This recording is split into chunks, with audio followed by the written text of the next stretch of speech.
Hello, good evening, welcome to Rangers Radio. Join myself, Hawks, here on the show this evening is Juicy Bear and the First Lady of Rangers Radio, doing Linda. How are we doing, Juicy? How are we doing, Linda? Good evening, Juicy. Evening, Hawks, dear. Evening, everyone. Hope you're well. How are you, Juicy? I'm very well, thank you. Good to be on tonight. Yeah, you sound a bit down, is it? Last day of your holiday or something? I'm picking up a vibe. It's the last day of the holiday. We're talking about poor results in the football. I need picking up tonight, so everyone phone in and give me some tonic. Come on. You might get stick, Linda. You might get stick tonic. I don't think we're ready for that yet, are we? No, and even if you added a gin to that, I don't think we're ready. Now we're talking. That might help. It might. But aye, tonic. That's a good word. We need a tonic. Listen, Linda, we've lost there before and we'll lose again, and we'll lose the worst performances we did on Saturday. We have time to reflect. I want your thoughts, and Linda, and then we'll go to Juicy. Okay, I think it's hugely disappointing, obviously, not to get something from the game, Ox, and I know there's still a lot of room for improvement, but it was a better performance, and I don't think anybody could argue if we'd managed to even get a draw, because I think we probably deserved that. And I know overall we do still need to play better, Ox. It's absolutely the case, but we were a couple of really awful defensive mistakes, and I know I don't want to go on about the refereeing, but you can't get away from it. We were two defensive mistakes and a poor decision with the officials away from getting something from the game. But there was some positives, but it doesn't feel like it probably even now. But there was positives from the game, and I don't think anybody could argue that we didn't deserve to take something, Ox.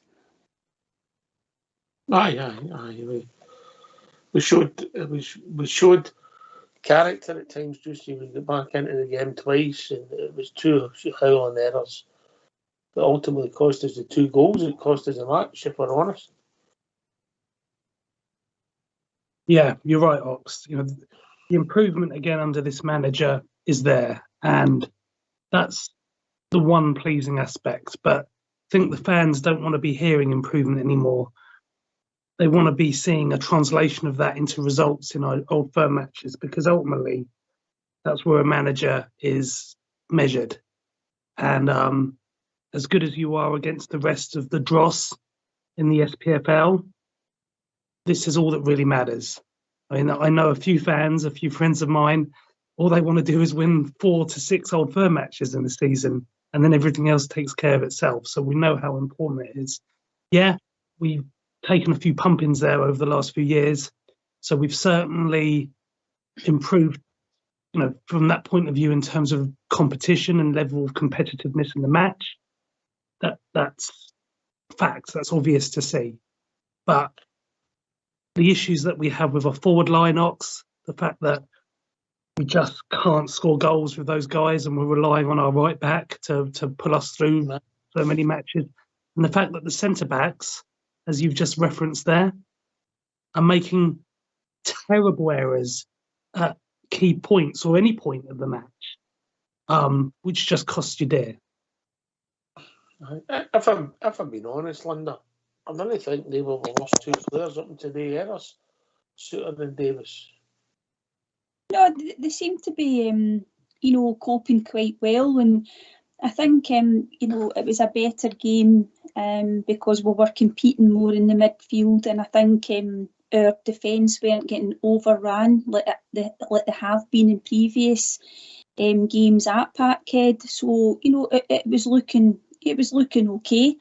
And as I said, they obviously get the first goal, and you could argue that it was a decent bit of play, and I know we had the disallowed goal before that. It was a decent bit of play from them. It was the cut back, and it was obviously a reasonably good goal. You've got to say that. And then obviously we get ourselves back into the game. And I thought that the two central defenders were doing all right, because that was maybe the first time, definitely the first time they'd started together anyway, obviously with Golson dropping out. So they were doing reasonably well. But as Juicy said, they were just, as you say, Ox, it did come out of left field a wee bit because they had been doing all right, but the errors were just shocking. It kind of stunned us a wee bit, didn't it? But at least the team didn't crumble. They picked themselves up. Aye, the annoying thing about the second goal with the Ben Davis, we were the team in the ascendancy, Juicy. Well, it just shows you, individual errors in this match. You've seen it in the annals of time, Ox, for either team. However the match is going, all it takes is for one player to make a bad error, and it can turn the match, and that really didn't help us on that occasion. Could have been anyone on the pitch, but it just so happened to be one of our centre backs. And it's.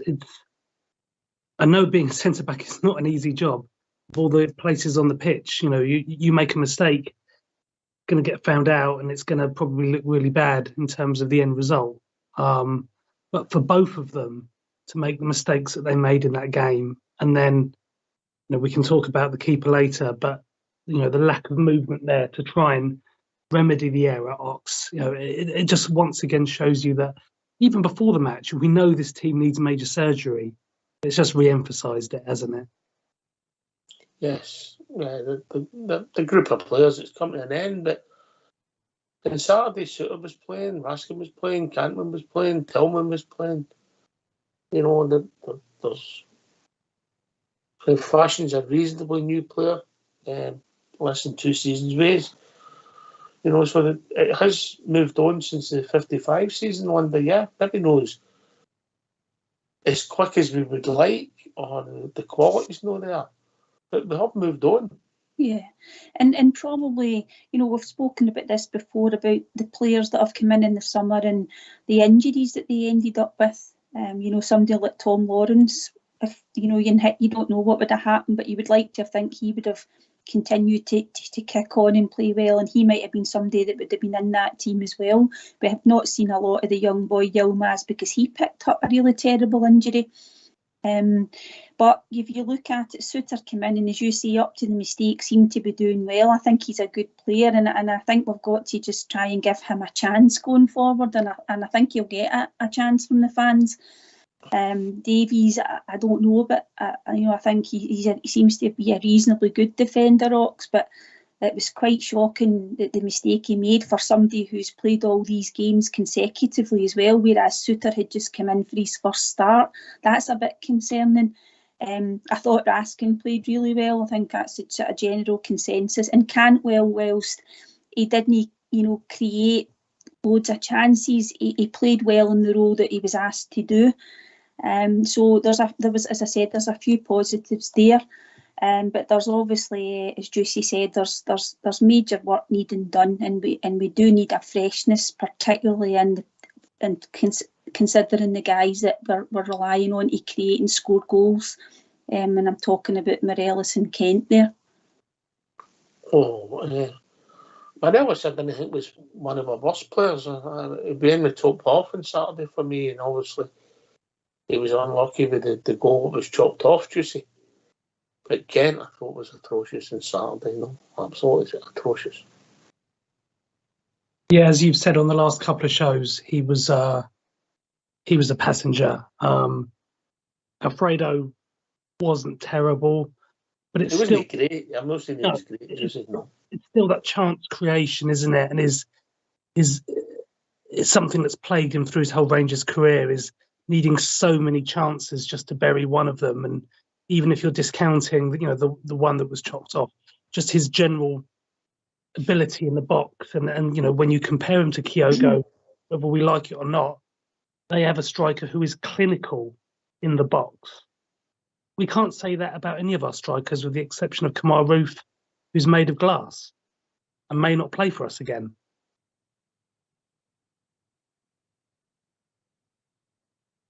It's difficult one that you worry about somebody who's not there and not close to playing. Yeah, Yeah. You have to. Then he's got to come back through a pre-season. You might be talking about September before we see him again. Yeah, I don't think then he's in his last year of his contract. Is he playing for a new contract or is he playing for a move? You know, and can you hang your hat on Kemar Roof? I don't know if we can, if I'm being honest. No, I don't think anybody will. And I know Michael Beale always talks highly of him, and I think he's always going to do that. These players, he certainly won't criticise somebody openly for being injured. I mean, nobody wants to be injured as players, but we can't rely on him.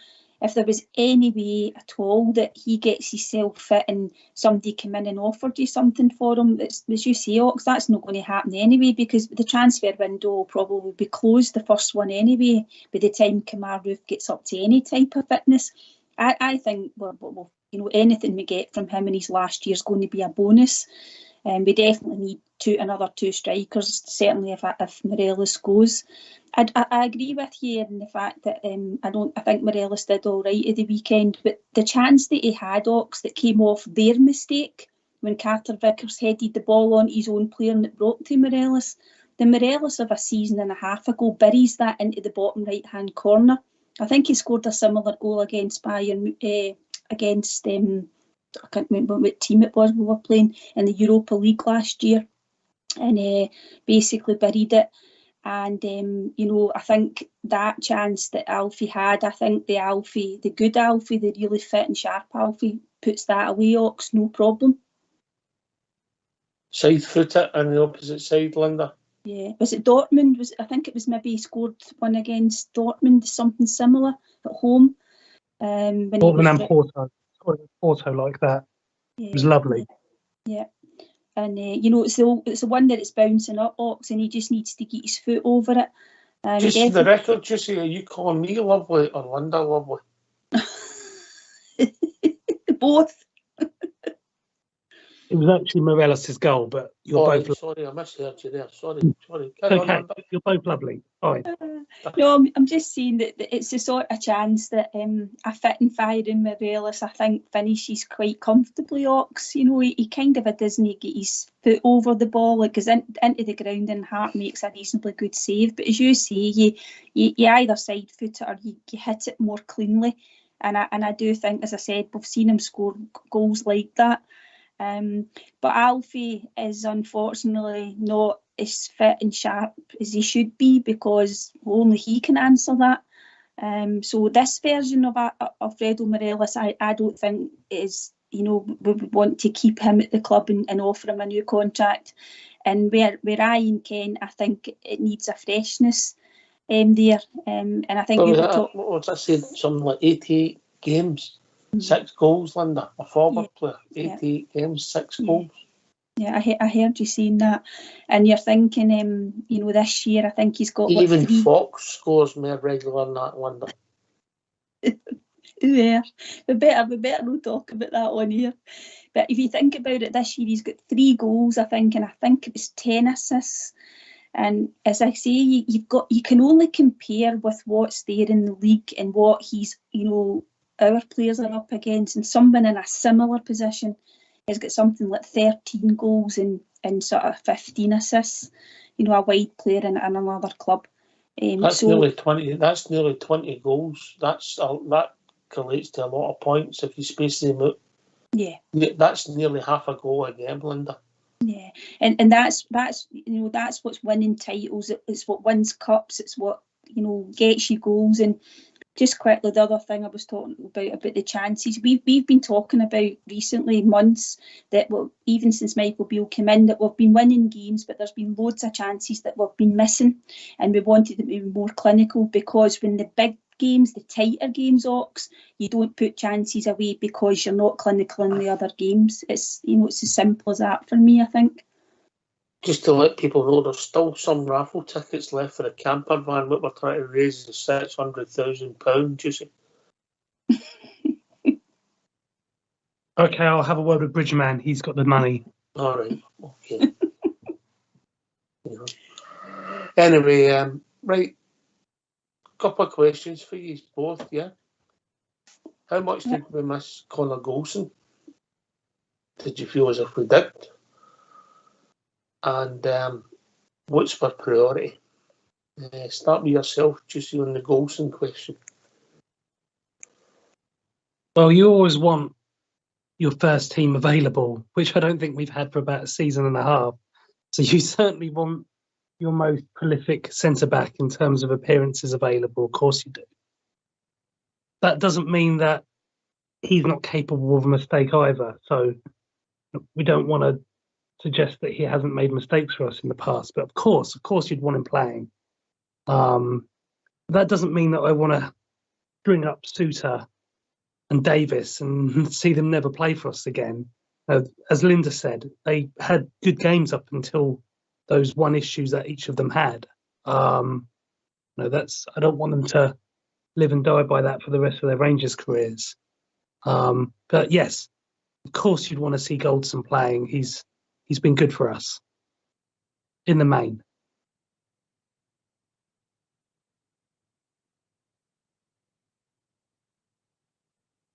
Linda? I would agree with Juicy. You could probably argue that up until the Suter made the error, that perhaps, up to that point we maybe weren't missing him, Connor Golson. He's a range of passing's good, and we maybe didn't see that as much from John Suter because he just came back. It was his first start. So I think Juicy's right that you always want your best players available. So in that regard, we probably did miss Golson. But like Juicy says, he's partially the odd error as well, Ox. And I don't know any centre backs in modern day football that don't make mistakes right enough, So, but definitely, I still would like John Suter to be given the benefit of the doubt going forward as a fan base, but we give him a chance.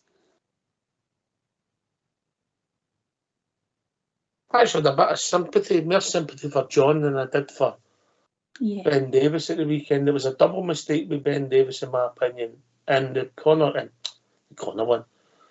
The John Suter one, I think we could all see that maybe fatigue had played a factor in it, if that makes sense, Juicy. Well, it wasn't a great ball to play to him in the first place. No, Jack, no. It wasn't a great ball to play to him. And not too many people have spoken about that. I think you'll find that picked up right away, bro. No, that's good. That's good. But you are the oracle, my friend. Thank you. And then, of course, the commentary that a lot of people have had on the goalkeeper's inability to move quickly to try and remedy the issue, as I referenced earlier. Still doesn't guarantee anything because you're putting yourself in a very difficult position at that point to try and save it. But unfortunately, sometimes those things go against you. So there was a couple of opportunities there to deal with it. Everyone's saying just clear your lines. And it just didn't go for us. Obviously, this is McGregor's last season. I think if it isn't, some of our fan base will be very, very upset about that because the guy's done well, but we know that he's one of the key players, key positions that needs to be replaced. But yeah, it was a difficult ball in the first place, and then from there it just went downhill. London, I'm going to be fair. I think it was a worse error by Ben Davis than it was by John Suter. I'm not saying there weren't the errors, but if you have such a thing as one being worse than the other. Yeah, because Davies actually had a chance to remedy his first error. Twice. But yeah, the ball comes over, he hoofs it up into the air, whereas he should even just put it out for the corner or maybe out for a throw-in. It comes up into the air and then he's got a chance to make up for that. And I don't know if he's trying to head it to Barisic. I think that's what he just didn't. I don't even think he headed it properly. Instead of just putting it out, as you say, you've just got to clear your lines, and then there's a touch of fortune about it because it comes off Jota. A lot of people, I think Michael Beale thought it came off his hand, Jota. I don't think it did, Ox, and it breaks to the one player that you wouldn't want it to break to, but even that, nobody pushed across to actually pick up Kyogo because he was standing free himself. It might have been Suter that should have moved over, I don't know. So, there was an element of fortune for them in that, Ox, that fell to him. But right before that, I thought Davies' one was probably worse, if you're asking my opinion on it, because he had a chance to remedy his first mistake in it, and he didn't do that. I think that's worrying a wee bit, that Ox. That I know that there's pressure, but that type of mistake, you would hope that your central defender wouldn't do that, Ox. No, he's got to go and win at all costs. He's up against, I mean, the guy's up against isn't he going to come and flatten him, is he? No. You know. No. All right, fair comment. Priorities, Linda. Priority positions.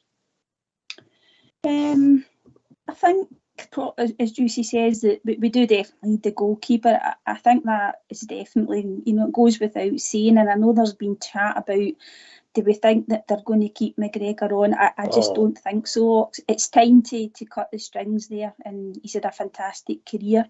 Probably another centre back, I would imagine, that we would need to bring in.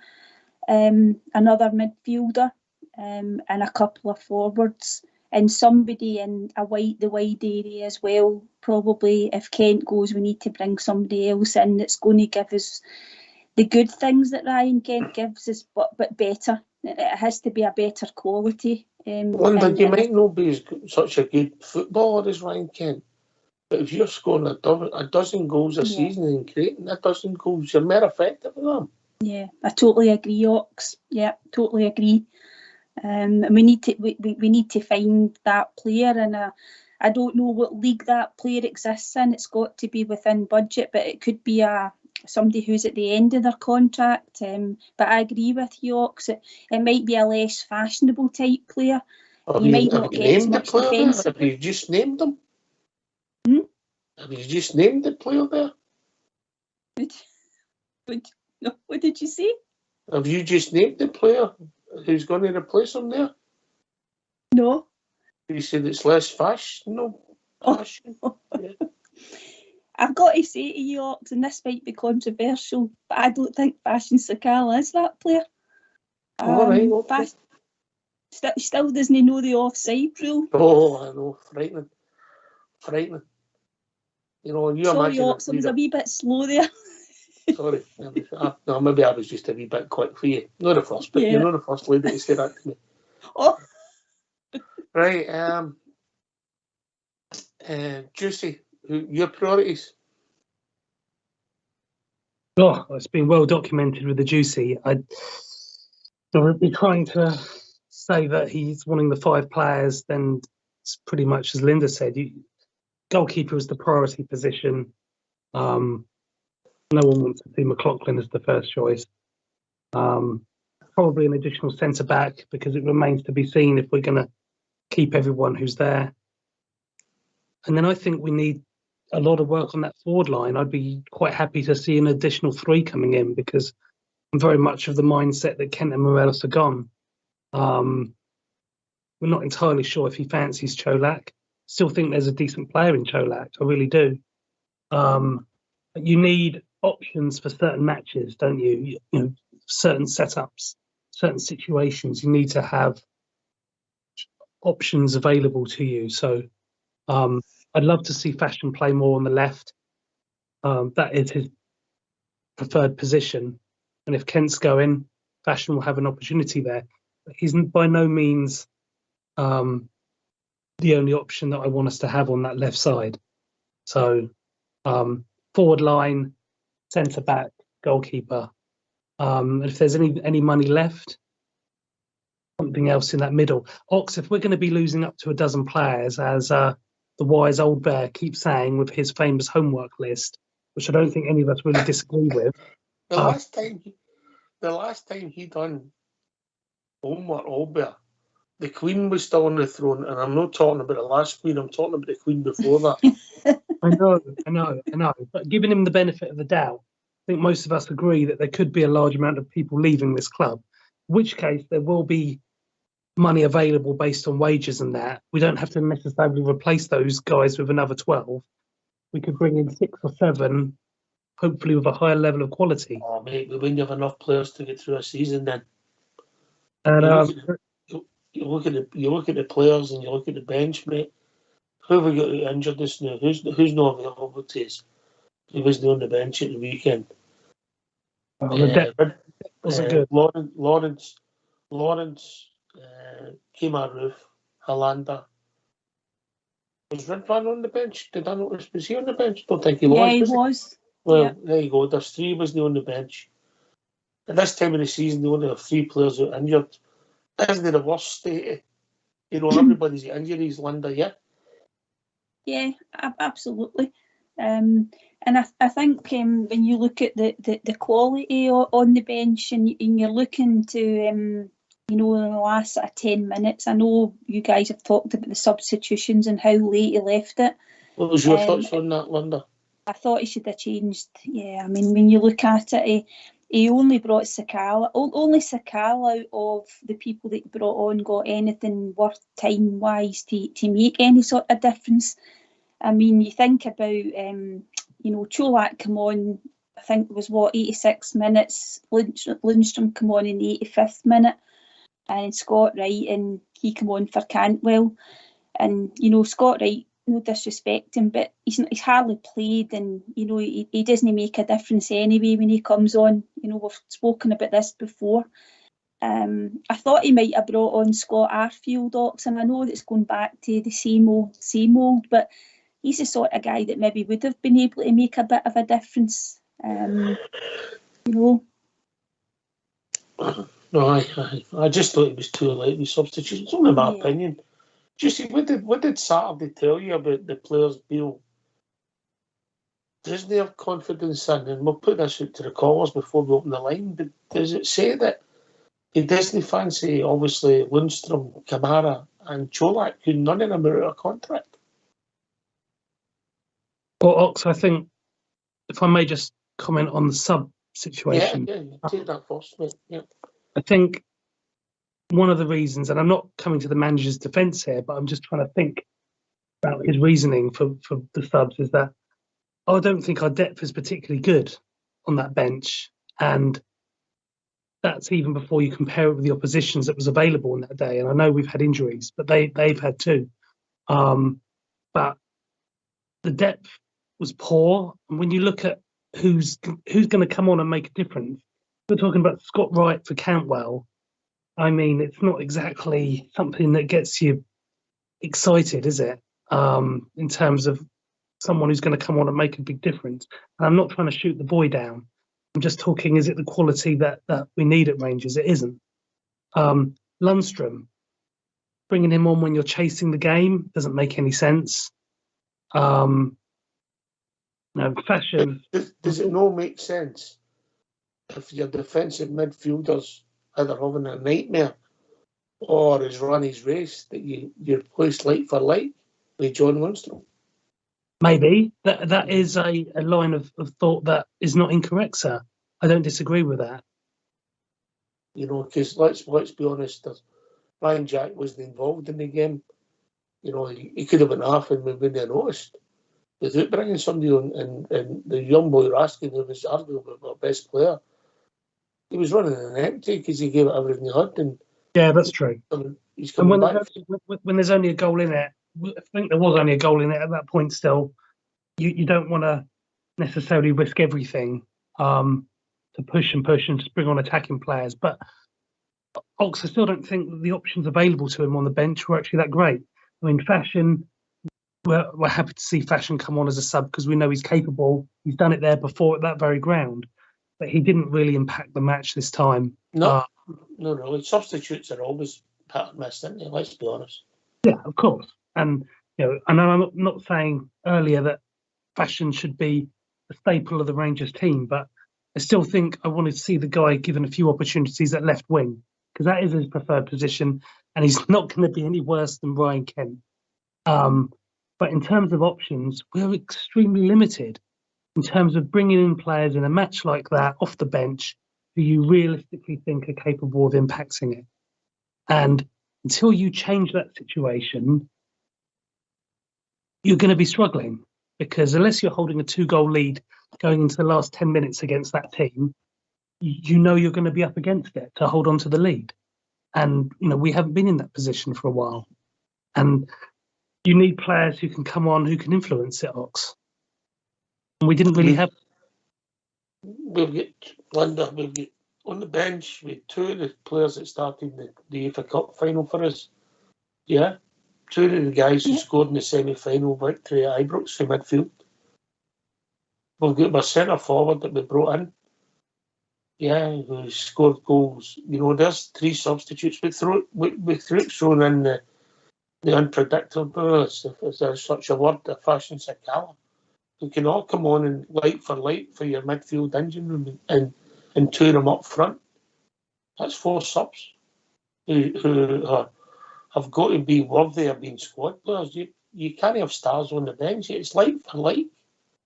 Yeah, and the players that you're alluding to in Kamara and Lundstrom, those two that turned up in the UEFA Europa League run last year are players that would be worthy of starting, and also you would be hopeful of them coming off the bench and being able to make an impression in a game. I'm not talking about the last 5 minutes. I'm talking about when players like young Raskin had run his race because he's hardly played. You know, he did remarkably well, and somebody like Ryan Jack, but he's not trusting Kamara. No. Somebody like Kamara. I don't remember the last time Glenn Kamara played. Do you? I don't remember when he was. I shouldn't tell you. Yeah. So as he's sending out a message to us that he doesn't fancy them and they're going to be part of the clear it. Just am I reading too much into it? Last time Kamara played, he was absolutely shocking. I can remember so many callers on this show absolutely slamming him. So a lot of the fans and a lot of the people listening. The last time he started was the cup final. Cup final, yeah. He was absolutely shocking in that game. He was a passenger. Terrible. Passing was poor. And I'm afraid in a big match like that, and the player was so poor throughout the whole game, fans take a while to forget such a thing. And we've said on a number of occasions that he's talented, but he's so inconsistent with it. It's almost like he just plays at certain points or when he wants to, because if the manager thinks that him just doesn't want to play him, why put him on the bench? Might as well put a young boy on there. Well, I mean, again, I don't know what the availability of people were, but I'd be very, very surprised if Kamara stays. He's one of the players who we actually might get a few quid for, possibly. We'll certainly make a profit based on what we paid for him. But, a lot of fans really upset with his performance. If we make a profit on his transfer fee, we might not bring a lot of money in it. Well, we're paying a middle. I mean, a season ago, we were talking about quite a lot more, weren't we? But if he went for a few million now, that would still represent a good profit. But we've been burnt before, haven't we, by holding on to players for too long? But that's a really hard game to play, isn't it? No, because all the power pendulum swings to the player. All right, we'll get the phone lines opened if it's all right we used to. Go for it. I'll probably say Linda and Juicy because I can't say Juicy Linda because David gets so excited. No, Linda and Juicy, get the phone lines open, yeah. Yeah, perfect. Let's go. Why don't you give us a call on 0141 356 1972? It's your show, it's your platform. Let's hear from you.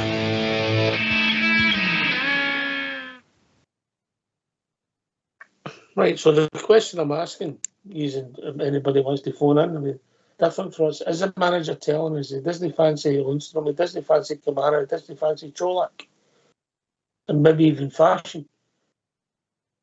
Is that what do you pick up that vibe, or am I reading too much into it?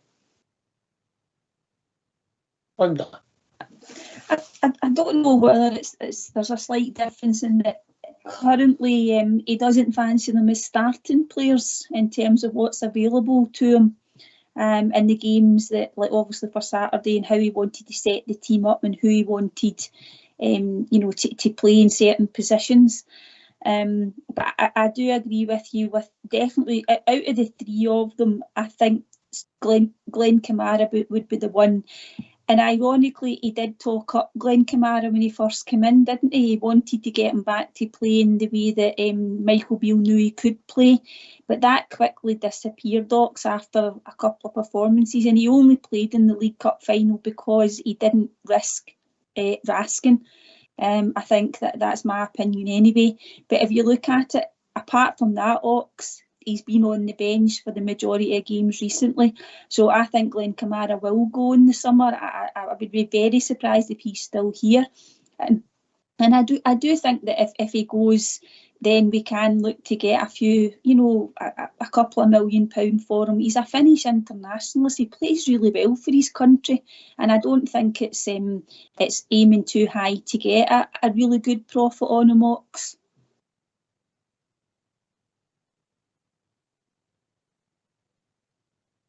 His stock's high, just apart from your support at the moment, and listen, sometimes people just need to move on for a change. It doesn't become stale. You've got to move them on, and you keep them a season too long. That's the tough call to make all the time in football, isn't it?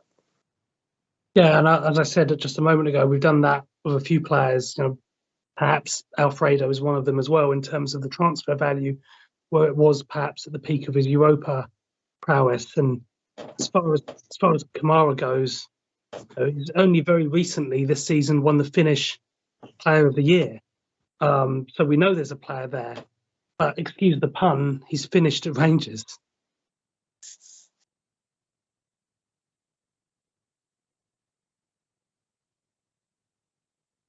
Was that a joke there? Because I was waiting for the punchline. Tumbleweed. Was that an attempt at a joke? Carry on. All right, okay. I must have missed it one. It wasn't bad, Juicy. It wasn't bad. Right, aye. So, Čolak, what's your rationale with him then, Juicy? Well, in the absence of Ruth, he's probably the best box striker we have. We've seen on quite a few occasions under both Gio and Bill that he hasn't always fitted the way we were playing. It took him a little bit of time to adapt, but we've also seen the guy can really finish. And there were a few occasions where he was starting to adapt to the way we played a bit more, coming back and collecting the ball from deep, same way that Alfie does, holding up the play a little bit better. But again, he's been very hit or miss because there's been some matches, big matches as well, where he's been non-existent again. Some of that's based on our inability to serve him, but also when he's collected the ball, he's just done nothing with it. So again, the fan opinion on him is really mixed, isn't it? And maybe that's some of Bill's thinking as well. Maybe he just thinks in certain matches, Alfie does more in terms of that hold-up play and bringing others into it. So it's difficult. I mean, like I said, I think Alfie's gone. So there's probably going to be perhaps some opportunity for Čolak. If we don't go and get another striker, we're in big trouble because we need more options. We can't just rely on Čolak and Kamar Roof, who's made out of glass, as good as he is when he's fit. And I really, really hope, Ox, that the big operation that he's had now fixes everything. But that would be very naive of me to suggest that he's going to be fit for the rest of his career, because his entire career has been dogged by injuries consistently, not just when he was at Rangers. So we definitely need more options. I do think there's a role for Čolak. We can't just discount all those other matches that we have to play in the league.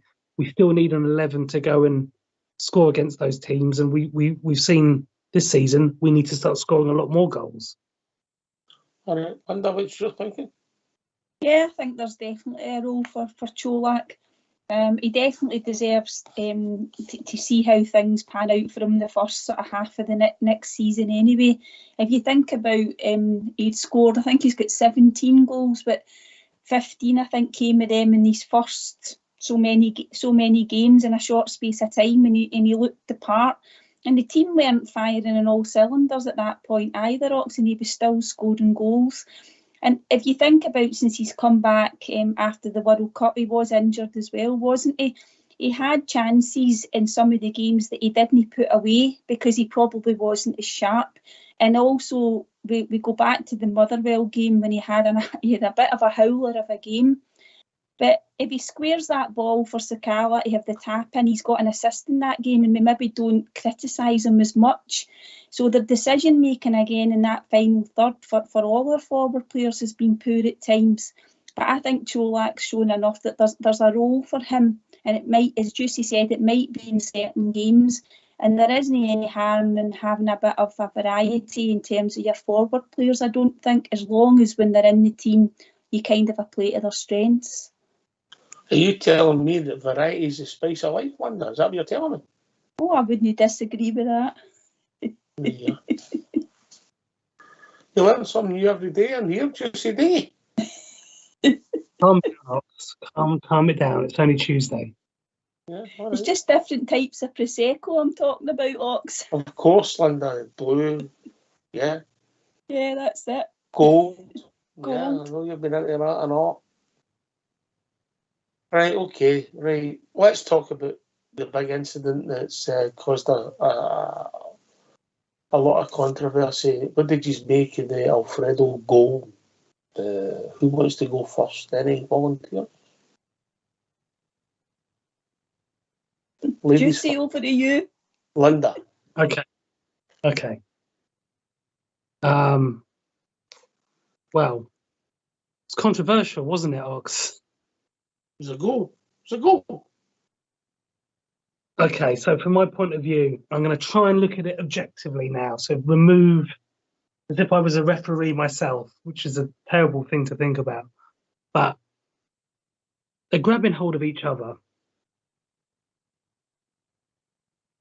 And from that point of view, I would have just played on because there wasn't anything that I thought was specifically against one person. It was two guys vying for the ball, as you would quite often see.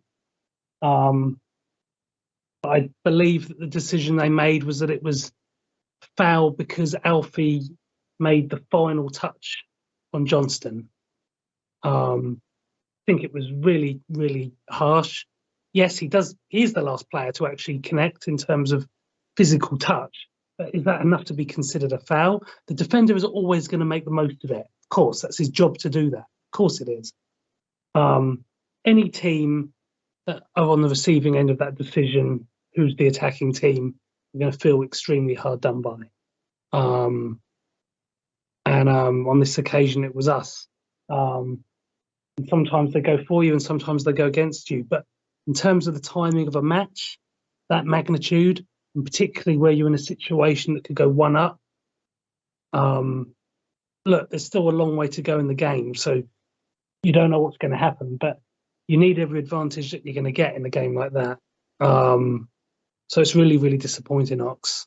I don't think any referee or any person in authority deserves abuse over that in terms of what we've heard may or may not have happened since then. And I don't think anyone on the show would want to even go there in terms of condoning that, because I certainly don't. But decisions are made, and that's what I thought VAR was there to try and maybe support a referee in that decision making. But unfortunately, it hasn't gone our way, Ox. No, I think the VAR script is a problem rather than VAR in that issue. What was your thoughts, Linda? I thought it was a goal.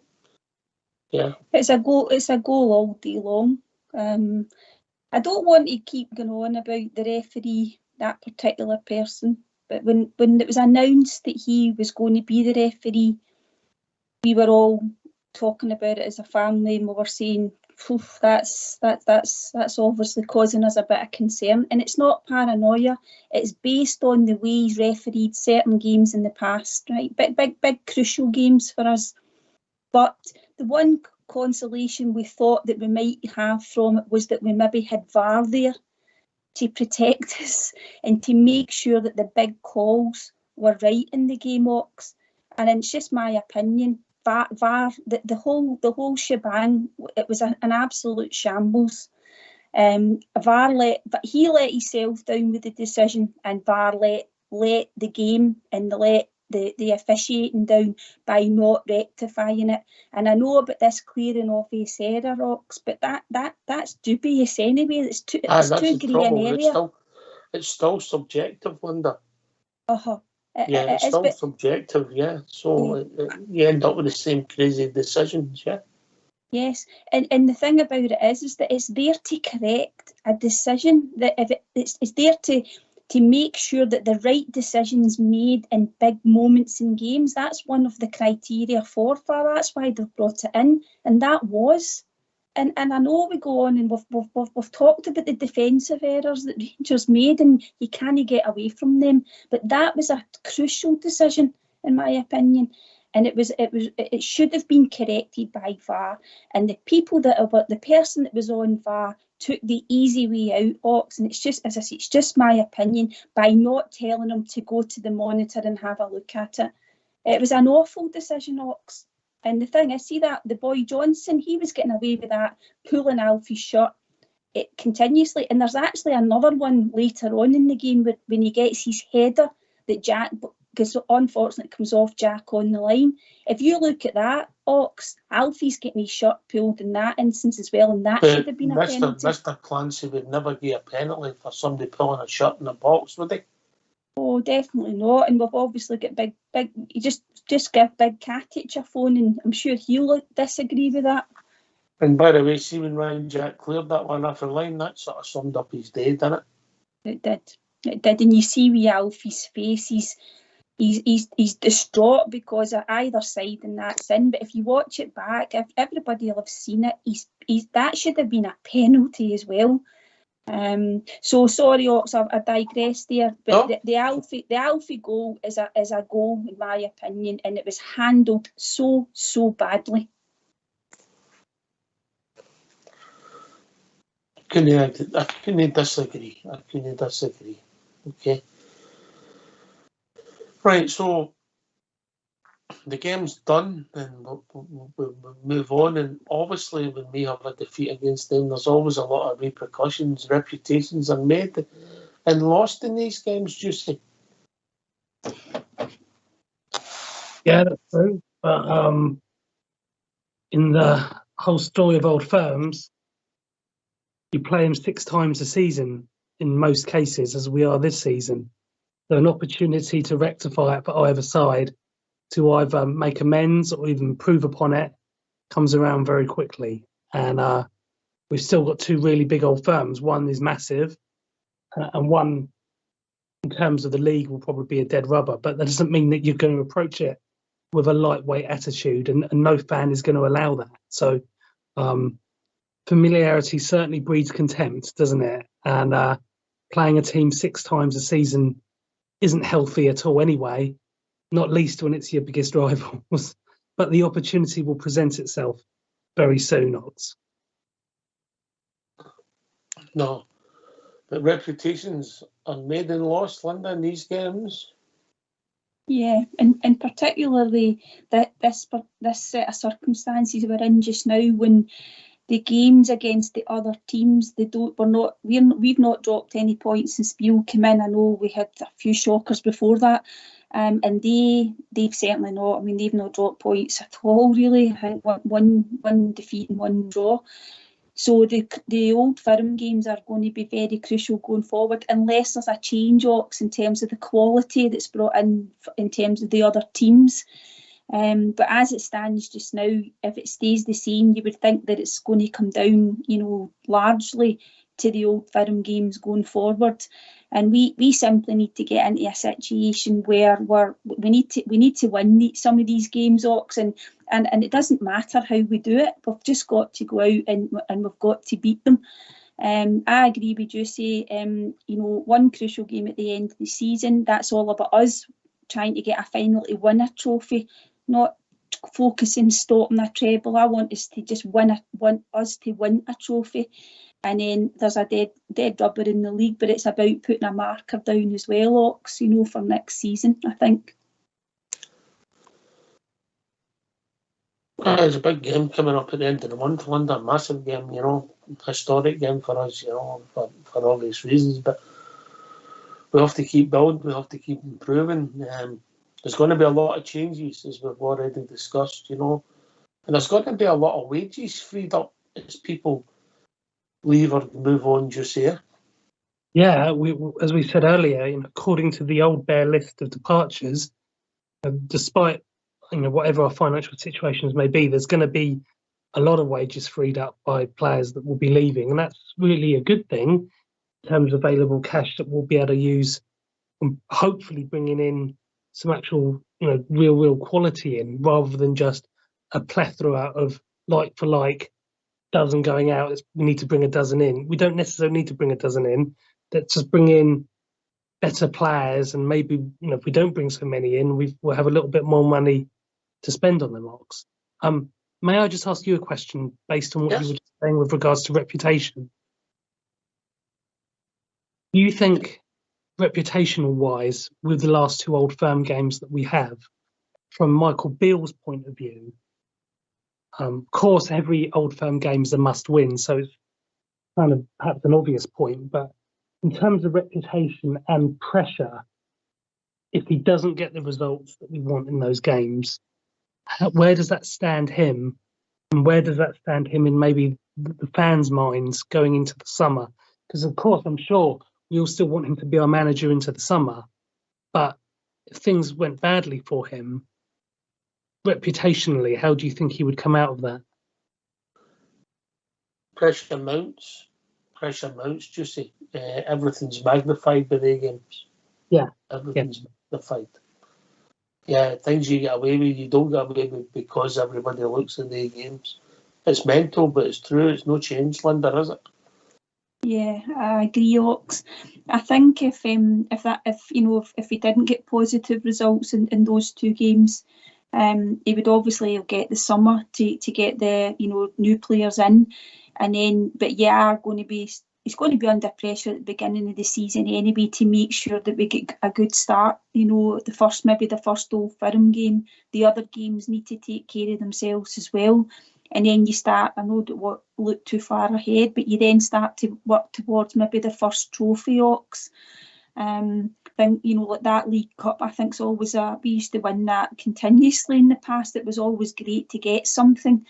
I just think for him to, if he could get the Scottish Cup this year, I think it would stand him in good stead going forward. But it doesn't matter what happens; he's obviously still going to be the manager.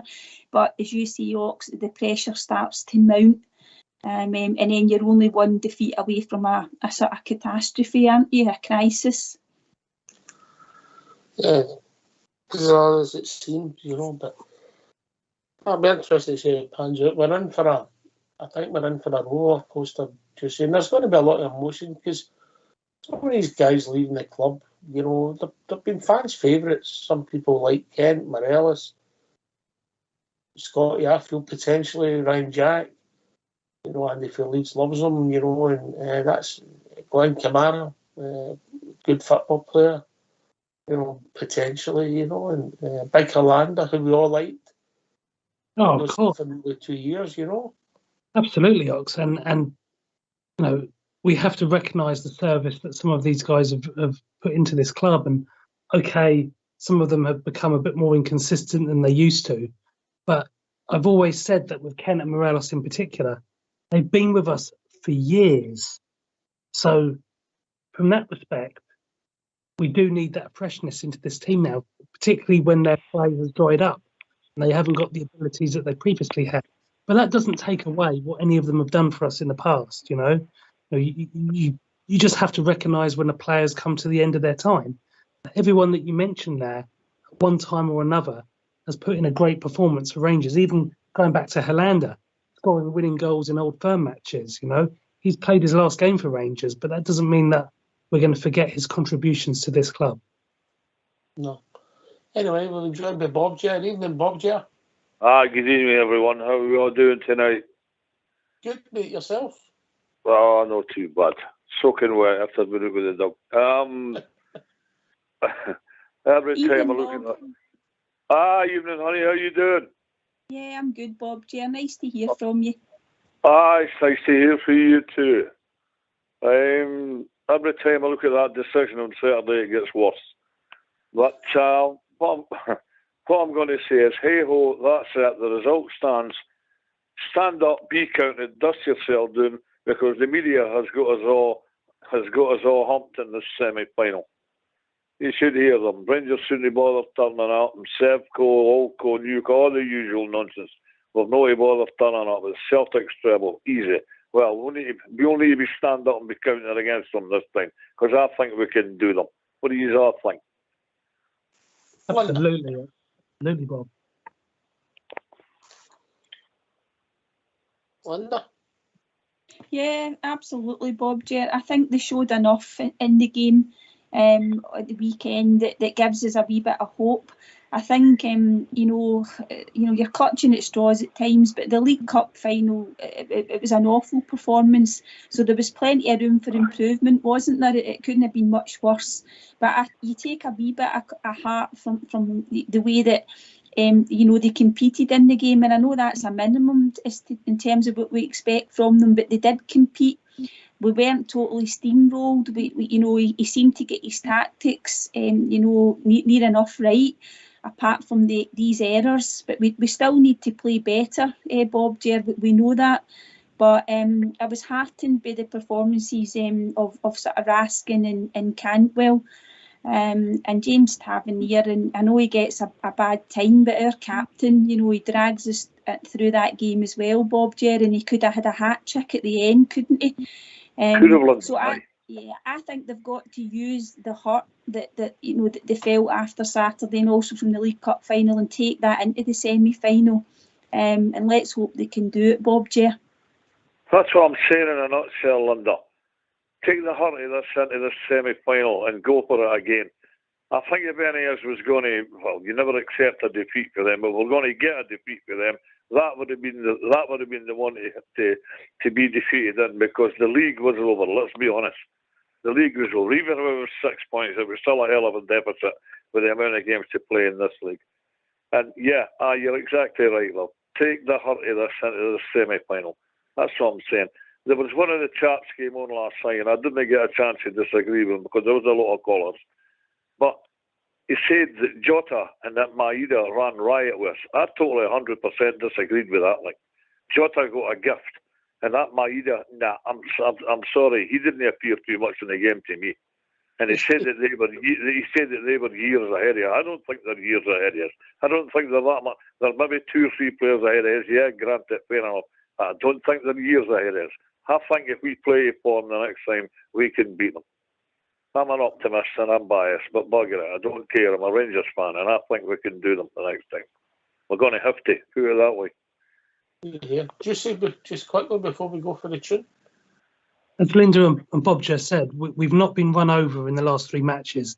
The results haven't gone our way, but we are involved and we are competitive now. And that means in any one-off game can go in your favour.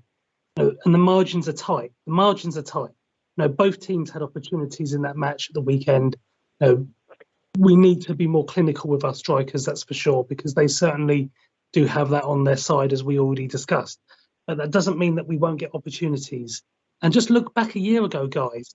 Very similar situation in the league. The league was done pretty much. In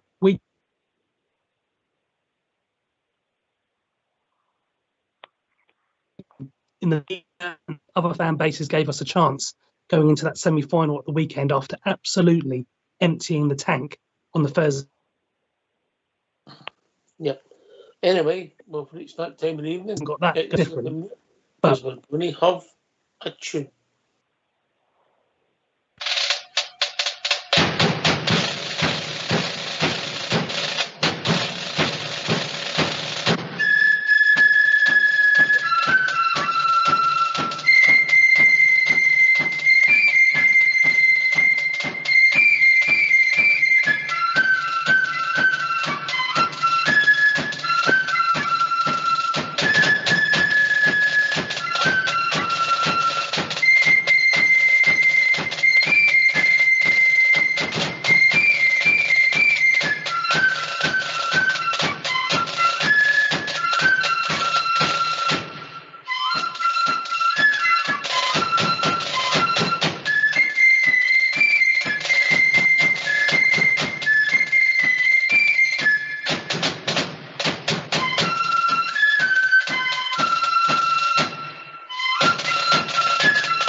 give us a call on 0141 356 1972. It's your show, it's your platform. Let's hear from you.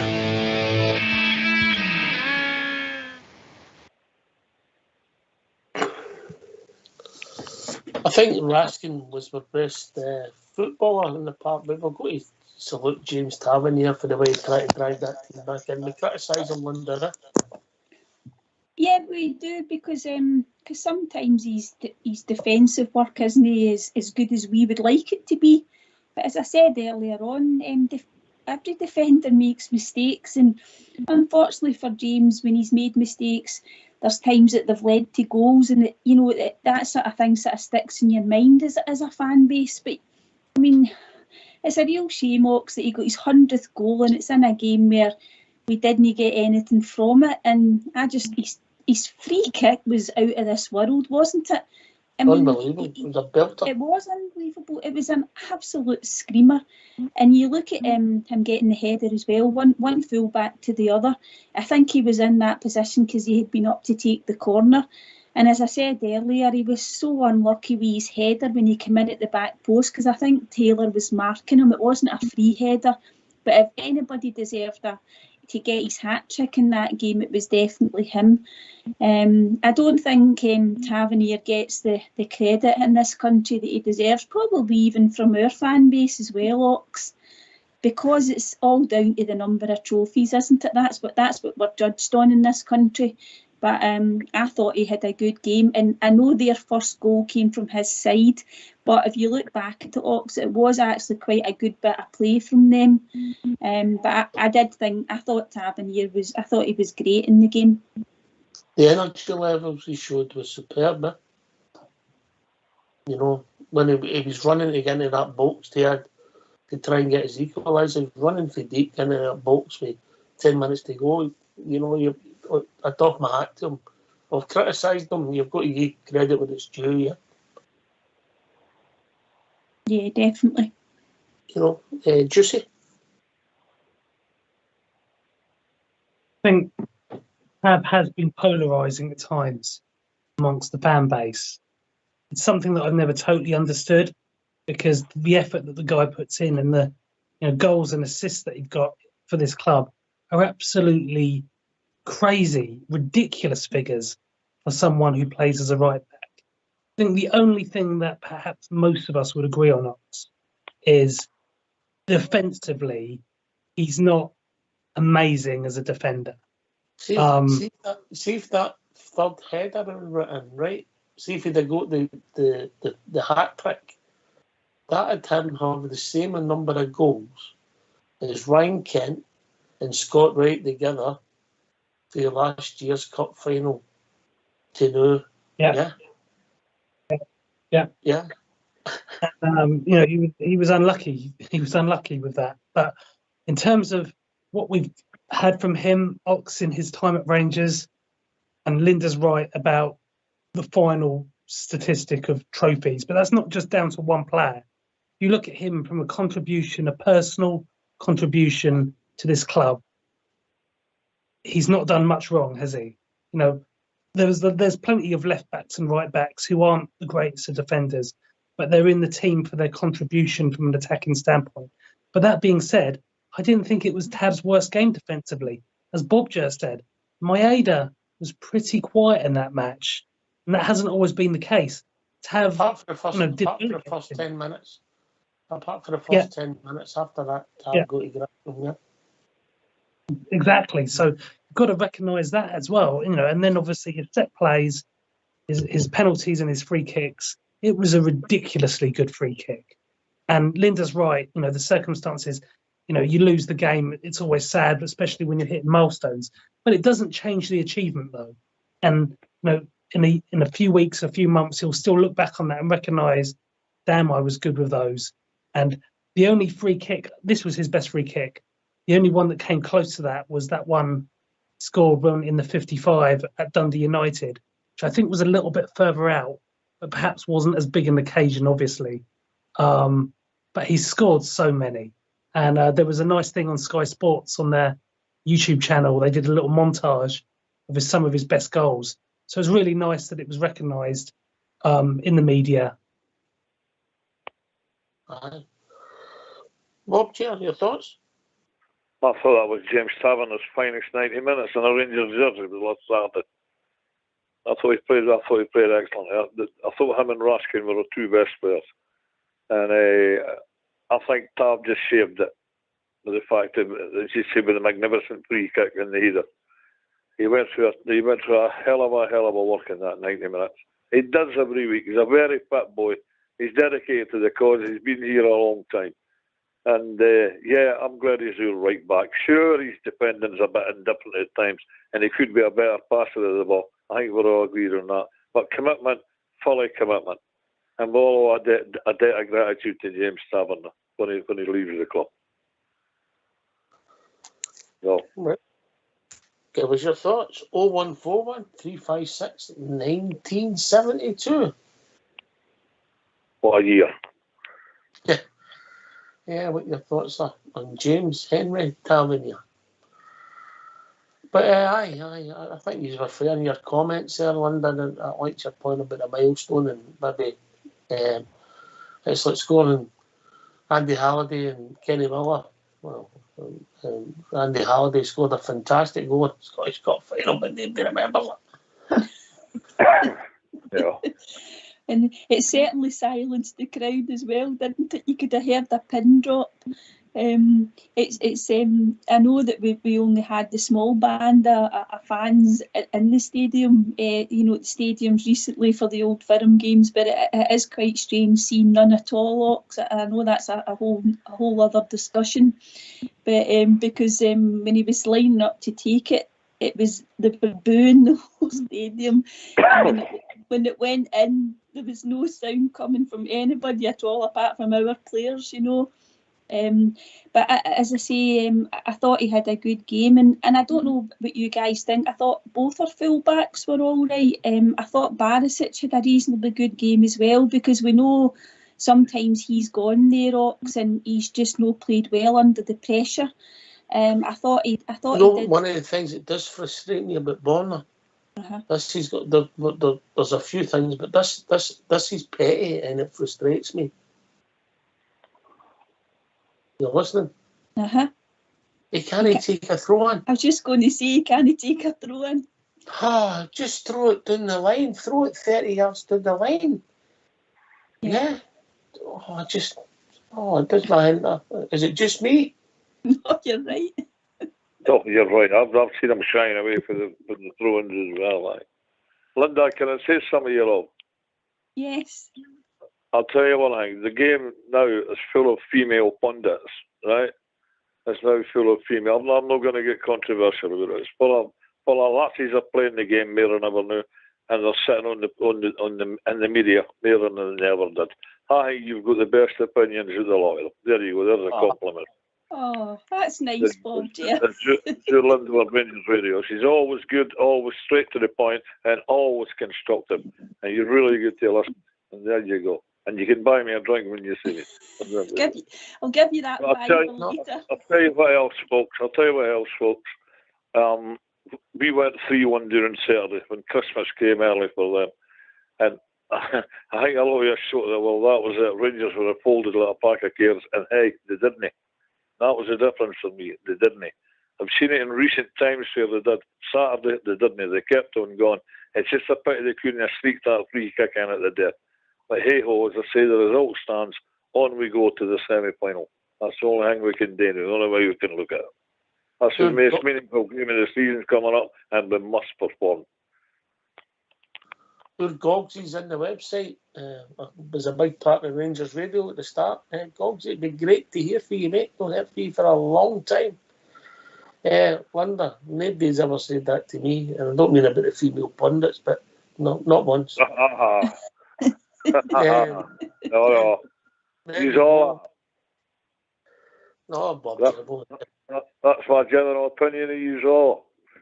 You can't have much I love Rangers Radio and I hope I'm here. So yeah, great show, great time.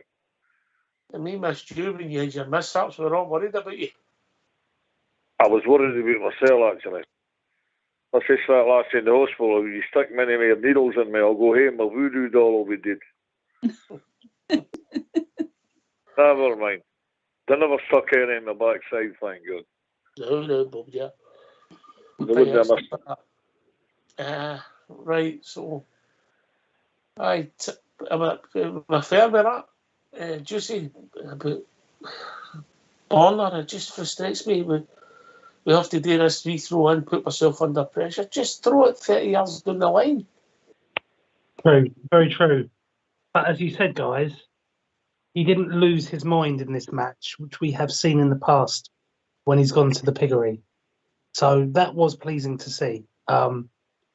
Again, with him and Tav, my only real sort of concern or issue with them now, Ox, is their longevity. And because of the amount of money we spent on Ridvan Yilmaz, is there an element of pressure now, particularly with the way the league is going this season, that we should just be getting Yilmaz in there now to give him some game time in particular, and likewise, presumably Divine on the right, because we don't really have anyone else on the right position to back up Tav. Now, is it that opportunity now where we should just try and embed some of these guys, particularly in those fullbacks? Ridvan will be interested. I mean, you'd like to think you get more minutes. Divine, it will be where the manager fancies him. And it's as simple as that, Linda. Yeah, I see where Juicy's coming from. I think, as I say, I don't know, this is just my own opinion on this, but I think he should and he probably will go with the current group of players that are maybe starting Ox until this semi-final to make sure that he's got players that are even getting them more up to speed and playing together, so that they get used to the different combinations, etc. with like Cantwell and Raskin until this semi-final, and we'll see how that pans out. After that, depending on what happens with the semi-final, then you would be maybe thinking that he might start giving a few of the players that haven't had as many minutes, he might play them Ox. But the Yilmaz one's quite interesting, isn't it? We've paid all that money for him, and I know he had the injury, but he's not even been tempted to throw him into games recently, has he not, Ox? He's stuck with Borna. I think Borna's been playing quite well recently, Linda. Aye, I would agree, Borgia, yeah. He's been playing well, the boy, so he's secured his, well, not secured his place, but he's secluded his place, if you like, in the team. Yeah. And he's been crushing the ball well, passing the ball well. Any of the games I've seen him, aye, yeah. So therefore, I mean, you've got to go with a man in form, as you always do. But yeah, I do agree. We have paid a lot of money for Yilmaz, so there must be potential there. Got to be that somebody that would delve do that money on the laddie. There was a rumour there last week that we're going to put him back to Turkey for a year, Yeah. back to his former club, but I don't know what's happening there. And it is an ideal opportunity at the moment for to get the boy in and give him games and just see what his potential is. Because they paid all that money for him, there must be a player in there, surely. Anyway, we'll be joined by our Wally. Evening, Wally. Evening, Linda. Evening, Wally. Evening, brothers. Good evening, Wally. All right. Somebody talking about the referees. Somebody saying something about referees. No, not at all, mate. No. It's that long since we've had one, isn't it? Go on then, get it off your chest. The floor's all yours. I'm saying I was in the lobby there, and I'm just saying I'm still off my food. You know, I've got 4 Easter eggs there, and I haven't even touched them. It's put me off my food. If you want, I'll give you a house. You can send them. All Davey will take them. well, Old School Blues. He's claimed the Terry's one because he says they're all his. If it says Terry's on it, they're his. He'll tell you Terry's all gold, Old School Blue. Aye. I'm still a wee bit sickened for the weekend. Morelos' goal, when the goal was chopped off, I thought, oh, here we go. I've got my opinion. I've gave it off and off my opinion in Clancy. I think he's got an agenda, and I'm sticking to that opinion. I think that when I watch the games, I can watch them as a supporter. I'm watching the Man City game here. I can watch it as a total neutral. I can watch it as a supporter. I can watch it as a referee. And when there's incidents, I can look at them and I'm usually looking at it from the referee's point of view. And for me, the Morelos goal, it's absolutely a goal. And when I look at it, the more I look at it, I've looked at it so many times, and I just don't know how he could have chopped it off.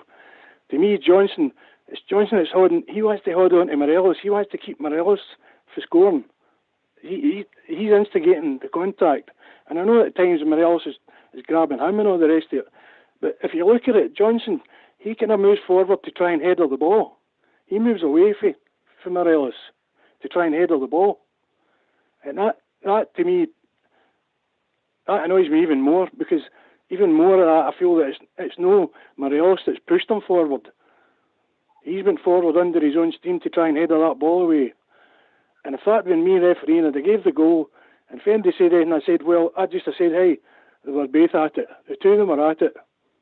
Pushing and pulling. It's a goal. Simple as that. I thought Tavernier was the best player.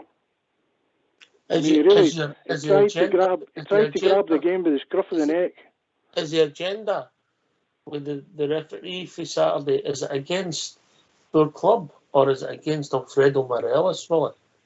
Well, I've heard that said. I've heard that said, because there's been a few, over the years, there's been a few situations. I think that, I'll tell you, we can talk about conspiracy theories, you can talk about, you're right. With the dealings that I've had with the SFA, and what I've had over the years, what I've seen with so-called top referees, I can form an opinion. We've all got our opinions. And when you state your opinion, you're not stating any facts, so it's okay to state your opinion. And it's, to me, my opinion is, the SFA don't want Rangers lifting that league trophy. They don't want our sponsors' name all over the league trophy. They don't want us to win that. And in my opinion, certain referees, they know what the SFA, what they want, and they'll give them what they want, because if they don't, they'll not be there, they'll not be refereeing. All right, come back and to that's your my point opinion. Yeah, okay, I get it, mate. Mm-hmm. Come back to your point on Tavernier. I think he got the game by the scruff of the neck, and he did everything he could. He was so unlucky to not get a hat-trick. He scored two really excellent goals. And I felt that when he scored that second goal, it just killed their crowd. Absolutely killed them. I mean, they weren't as vocal as I thought they were going to be throughout the game. Even when they got the two gifts, we gave them the two gifts. I thought our team played really well. We made the two mistakes and we were so unlucky, because the one where Suter played the ball back, Tavernier had just run off Jota. He just started to make his run up the line. And he was just a few yards the wrong side of Jota. And Jota's too quick for Tav to get back and catch him. We were just so unlucky there. And obviously McGregor, he's not going to make up that space. We're just so unlucky. But Davis, I felt that was just totally out of character, the mistakes he made. We've not seen that for him. He's usually a defender that just knocks the ball into the car park. It was two mistakes, mate, yeah? Aye, two in the one. It was so out of character. And Alex, when he made the first mistake, I was worried. When that ball went up in the air, I thought, where is this going to go? And it was unbelievable, just where it landed. Unbelievable. Just our luck. But I was well under. Last week, when I heard that Clancy was refereeing the game, I was concerned. And when I met my son used to be a referee on myself, and when we got together, the first thing he said to me was, have you seen who's refereeing the Old Firm game? That's the first thing he said to me. And we were worried about it. Yeah, he's refereed 3 other Old Firm games, mate, we've won a lot. Aye. But I would still say that the one with the Katic winner was his worst performance I've ever seen to any referee ever. Mm-hmm. That day, yeah. What are the SFA saying about the incident where Ryan Jack was in the area? I think it was the only time I seen him. He was in the area and Greg Taylor had his two arms running about him. What are the SFA saying about that? Was that the correct decision? Or is that a penalty? You could go through that. You could go through that game, Ox, and you could be there all day picking out faults with the referee and the VAR. And they come out and say, "Oh no, he's made the correct decision." We all knew they were going to say that, didn't we? Aye, because of the VAR set up today, mate. Yeah. Mhm. But, I mean, we knew that between the game and between them making that statement, they would all have got together and got their story straight, and don't worry, we'll back you up, we'll back you. And they've just come out with that statement, the VAR and the referee made the correct decision. We just knew they were going to say it. But we know where we stand. We know where we stand with SFA. The cynics and me would say they need a story to be in the papers because there's another story in the papers concerning a potential crime that's went on somewhere in the city of Glasgow. Just the cynic, get me. You know, just seeing you come on some of Billy's points. Well, the refereeing in Scotland is, let's be honest, guys, about the situation, just not within this particular match, but across the season, it's not great. And I think every club probably has reasons to be unhappy. And that's trying to look at it really objectively. But Clancy, in particular, is poor. He is a poor official. And we had so much hope that VAR would be able to help some of these things. But as Linda said earlier, and I think as you alluded to as well, Ox, the way that VAR is operated doesn't seem to be helping teams when they have poor decisions against them.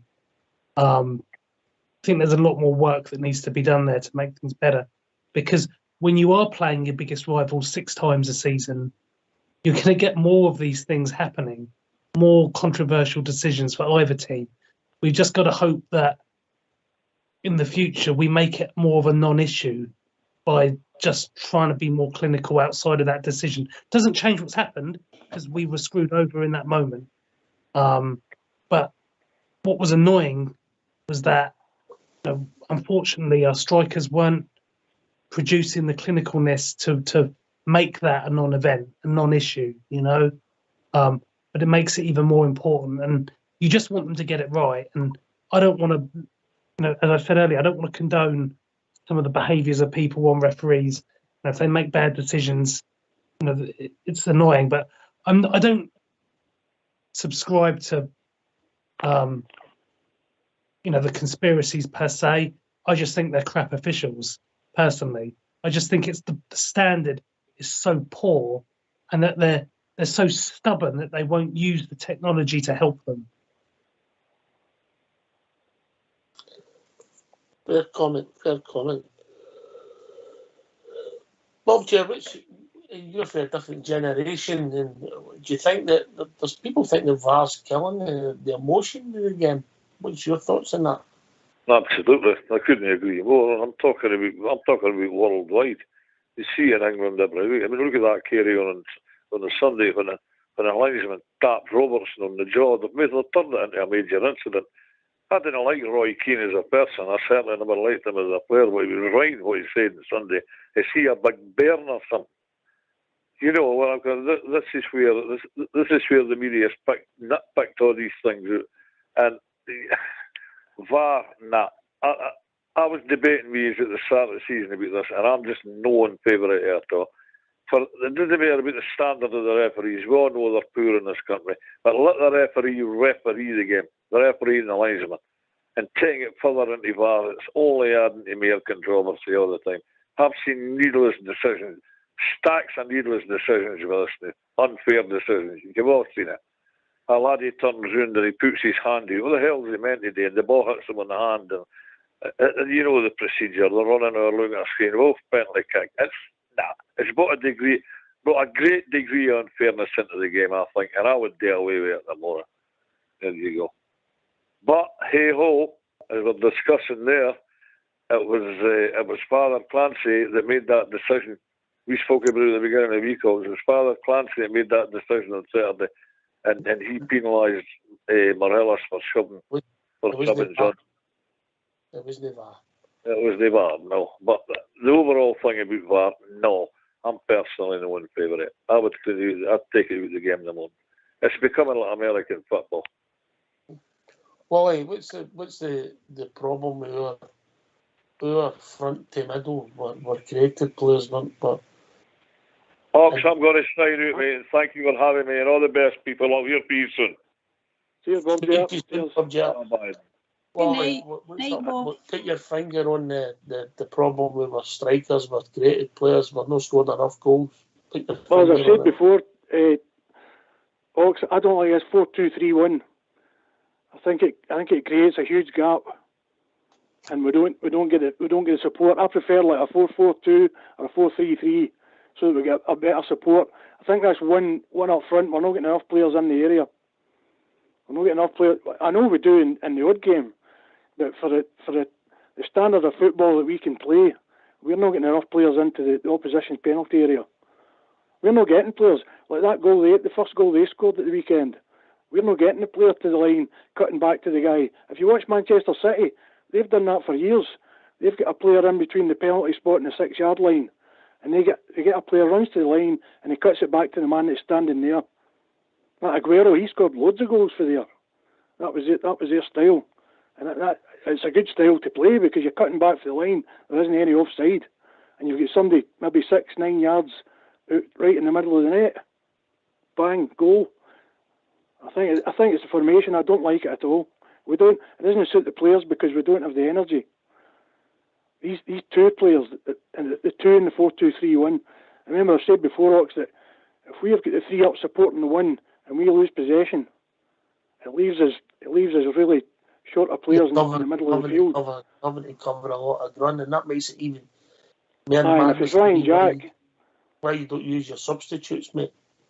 Aye, that's it. And if it's Ryan Jack, who's not the quickest, he's not the fittest, and you've got Raskin, who had a really good game at the weekend.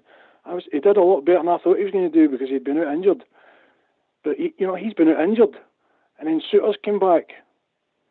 He's been out for ages, and he gets flung into a game like that. And to be honest, he did pretty well. And I think that was a tired mistake that he made. I agree. I think that was fatigue that brought about that mistake that he made. But I think the formation we play at Ox doesn't suit the players we've got. We can't afford to have these two that are getting badly exposed all the time. Even if it's Lundstrom, because he's not got the pace, he's not got the stamina, he's not got the energy, to cover the space. I don't know. Carry on, Linda. No, I agree with Wally. What you're saying, it's a great point you make about the two sitters and the two sitting midfielders and the shape, but also the decision making in the final third is really poor as well. We talked about this last week when we're breaking up the park. Sometimes, Willie, we've got 4-on-2 or 3-on-2. And we don't even create a chance out of it. We don't test the goalie, and this reluctance to shoot sometimes, Willie. And when we do it's so frustrating.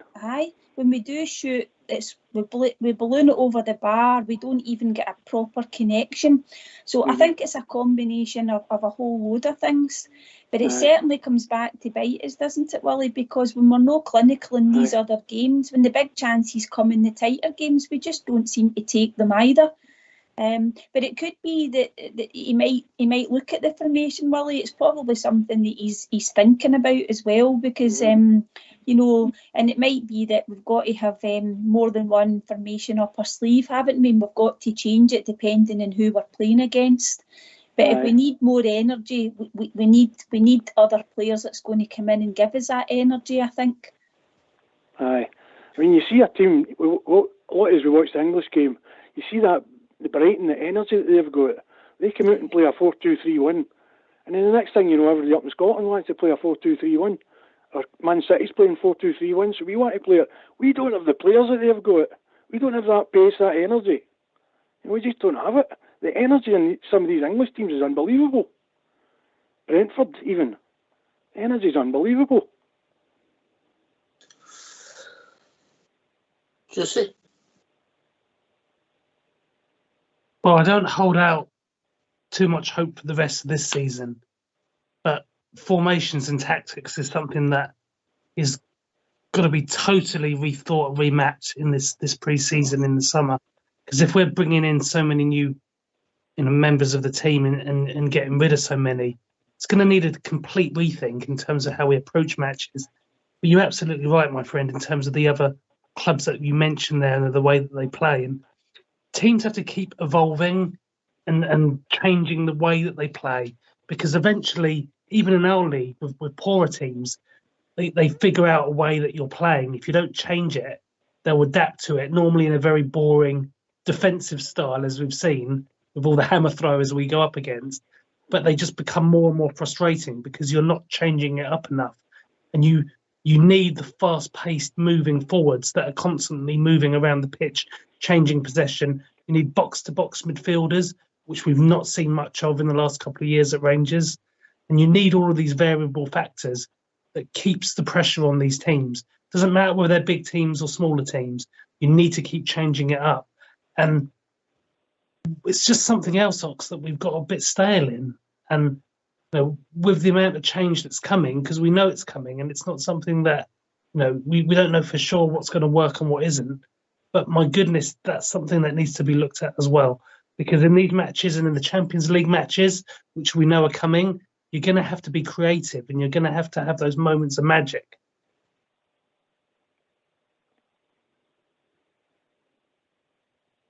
I get Willie's point, Linda, but we don't. But sometimes if we'll see even with Cholak, because he's a penalty box player, Alfie's you maybe argue, isn't he? When Alfie comes deep to maybe gets the ball, he comes running out to maybe play to somebody. He goes out the wing and we've got nobody in the box. We can see it at times, Yeah, absolutely.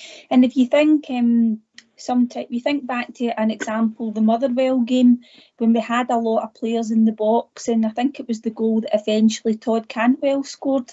There was about 3 players had a pop at that before it went to Cantwell and he put it away. But when you look at it, particularly at home, we don't seem to have those sorts of situations, particularly at Ibrox, where we're getting shots away. You look up and there's maybe 4 blue shirts and they're all trying to get on the ball, to make sure that we get a shot in. I know you've got to watch you don't overplay that, because I think they got in each other's way in one of the games, the way that Beale set them up. But generally, you're right, Ox. When you look up sometimes and maybe the fullbacks are crossing the ball in, sometimes it's only maybe been one player, maybe Alfie in, trying to get on the end of a header. So it's obviously something that we definitely need to work on. But as I said earlier, I would really love us to start having more shots at goal. We really need to get players that can really have a go. We don't seem to have anybody that can actually do that. It's going to be an interesting few months, will it? Aye, I think, as Linda said there, we saw at the weekend that I think that there was one incident that just brought it home. Ryan Jack, he ran through and he just the one defender he beat, and it's as if he stopped. He didn't know what to do. And we're going like that, where you're watching the game and it gets to the point where you think they're going to shoot. It's that point where you've got a chance to shoot, and he just never done it. And then somebody else did the same. You're like, what is this? Why don't we shoot more? But I think against Dundee United, 31 shots, only 7 in target. I know they completely parked the bus. I remember a couple of seasons ago against Aberdeen, they come down and parked the bus. We scored 4 against them, and 3 of them were deflections, because we just kept blasting shots in amongst their defenders. And it was like a pinball machine. And that's what I would say. That's how we're saying, how do we beat these teams that park the bus? I would just say, get the shots in there, and eventually you'll get the goals. But that's 31 shots, only 7 in target. That's not good enough for Rangers. But if we've got 2 forward players, who would you say was playing on the right for us? In the front 3 the weekend, would you say Cantwell was playing there, or Tillman? Who would you say was playing there? Mayor Cantwell? Cantwell. And Kent was playing on the left of the front. Was that fair? Aye, that's fair to say. Aye. Cantwell, he was pretty busy, wasn't he? He was pretty busy during the game. I mean, if you take him and Kent, mate, they never had a shot goal, mate. They didn't have a Kent, shot. invisible man. Chevy Chase, as we calling him, the invisible man. Him and Ryan Jack. It's no Randall and Hopkirk. Hopkirk's invisible. It's Hopkirk and Hopkirk we've got. 2 invisible men.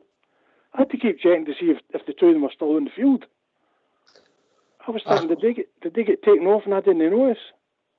It was a worry Just never for get me. involved. It was a worry for me that Ryan Kent completed 90 minutes with 5 substitutes, if I'm being honest, Juicy. It was a worry. I'm concerned about it.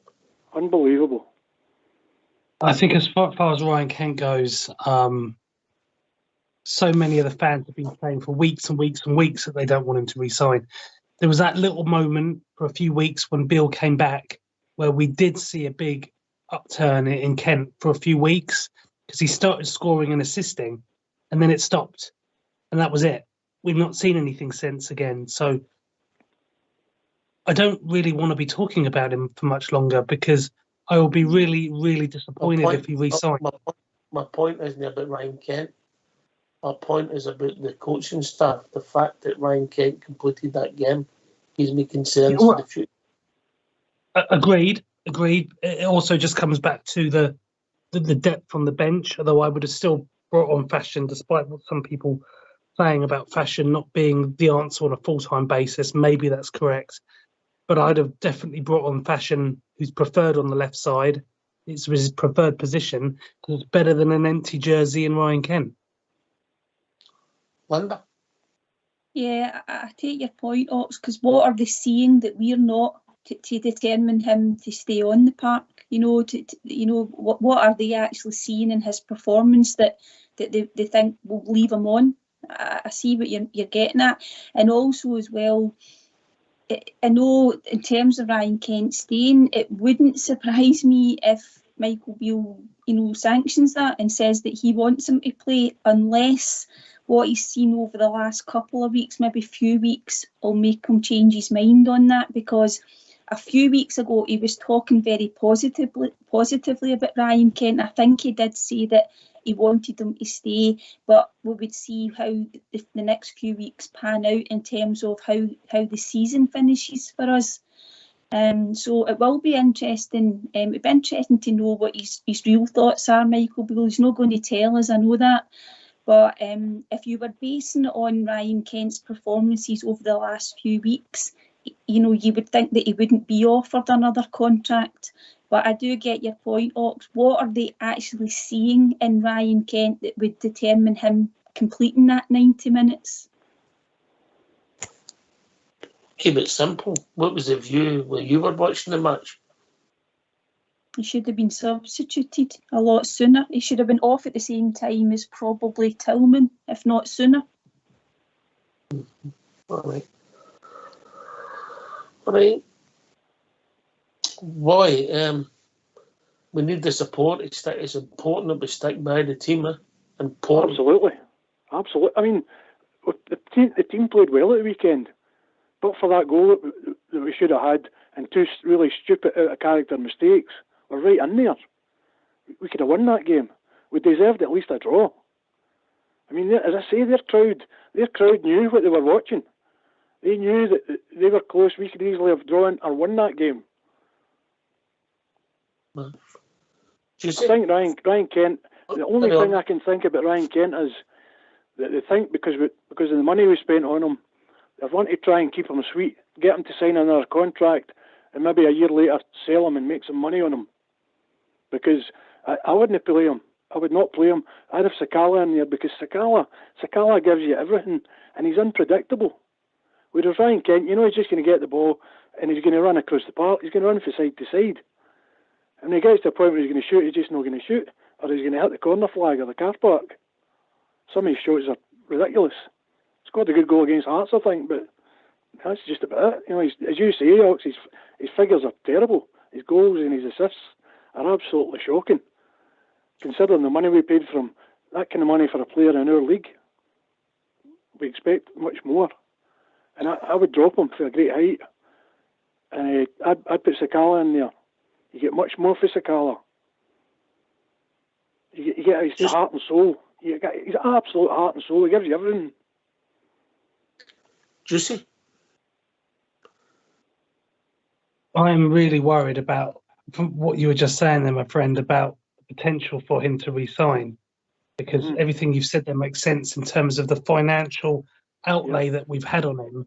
And the fact that if he does go, he goes for a free, which is something we're not thrilled about it, are we? But no, It's not like he hasn't been with us for a short time. We've had a lengthy period with him. He's certainly been at the club and given us longevity. He hasn't been consistent, but we've had a couple of really good seasons out of him as well. But I don't know if I'd want to sign him back, which is what they might be thinking, just to try and get a business point of view. Later. Yeah, I mean, maybe it does make sense financially, but from a footballing point of view, his race is over because we're not getting that consistent tune out of him anymore. And you know, he always used to be a big game player where he actually turned up in the old firms, and you know, particularly at Parkhead, he'd scored several goals there and been involved, and he was always that figure where you knew he was capable of something. But teams have really figured him out now, including Celtic and some of the poorer teams we play. So you think, well, what's the return we're getting? And even if he wasn't a £7 million player, he was just 1 million, you'd be thinking the same thing. It just leaves a dirtier taste in the mouth, Ox, because the outlay was big. But we have had that return in terms of the longevity. So, to an extent, that balances that out for me. He's been with us for a long time. I just looked at Sakala quickly, Linda. He's roughly played the same games. There's 2 in it, yeah. Yeah. Let me see how many substitute appearances Sakala's had just to make sure I'm right. Well, obviously, he started 42 games as sub. So he's been involved in a total of 83 games. I think Ryan's was 88 in the last 2 seasons. Sakala scored 19 goals. Kent scored 6. Oh, God. Oh. It really is quite incredible, Ops, isn't it? It's just, it's so poor. And I know there's been some chat. I think Beale was maybe asked about, goal contributions and goals scored, and he talked about, Ryan Kent being more involved in maybe the couple of moves beforehand. 41 games started. Ryan Kent started 85, double the games. Kent started. Sakala, yeah. Yeah. Wow. And look at all those goals. I don't think his contribution, even out with the goals and assists that we would expect him to get, is worth giving him another contract. And as I said there, I think Michael Beale alluded to something like that when he was asked about it, that it's much more than just goals and assists. It's his overall play. But I think that's a a very sort of weak argument now, Ox. We're not seeing it. So as I say, I just think you can only compare it with the other team in this country that's going to be challenging us, and that's all we've got to compare it to in terms of winning trophies in Scotland. And the current squad and that other team, their numbers are what you would expect if you want to win things, whereas we've not got that. So we need to do something about that as a club. It's as straightforward as that for me, Ox, if we can get the right people in. And I know it's a big if, but that's what their job is. They've got to go and find those players for us. Yeah. It's 42 games that Sakala started, 19 goals. Oh. It's pretty frightening when you look at it just on stat. I know that sometimes Fashion's played as a number 9. I get that, Juicy. But no always. He's wide right, wide left. A lot of the time. Well, very rarely on the left, my friend, because Kent's hogged that position. And I know a lot of the fans are saying that he's not consistent and you don't know what he's going to do. And sometimes Fashion's had 44 goals chopped off for offside as well. Yeah, he's absolutely terrible at reading the offside. He's terrible at reading the offside. But please, before we... we've got to give him an opportunity in that left position a bit more. We've just got to give him a little bit more of a chance. Drop Kent for a few games. Because why not? I'm not saying Juicy, I'm not saying that Fashion's the answer, but I'm just using these stats to show you how little we're getting for Ryan. Exactly. And because we're not getting anything from Ryan, just play Fashion in his preferred spot for a couple of games and see how he does. This is the end of a season now where, aside from the cup game, we need to just be looking at the squad and seeing what we can get from them. And, I know James Sands has gone now, but he was a player that we never really played in his preferred position as well. We're judging players who have been played out of position time and time again this season for various reasons, obviously. But we might have an opportunity now just to play a couple of people in their preferred positions, and you never know, we might find something that works well for us. Pretty frightening, Linda. Aye, it's quite incredible. It's similar to things like when you've been looking at the number of games that people have been able to play, through injuries, that a quarter of the available games, half the available games. And then when you start to delve a wee bit deeper into those sort of statistics, I know you made the joke there about Fashion and his in terms of his offside, but that particular part of his game can be frustrating, Ox. And there was one on Saturday.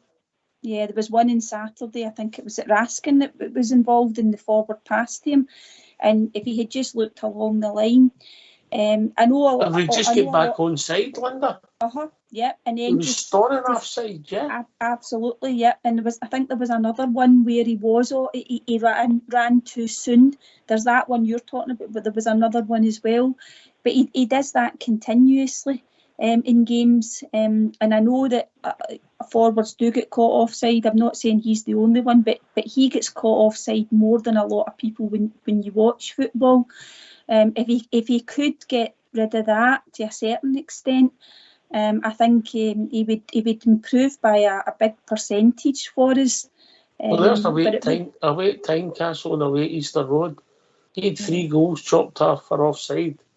Yeah, that's the number of goals that Ryan scored this season.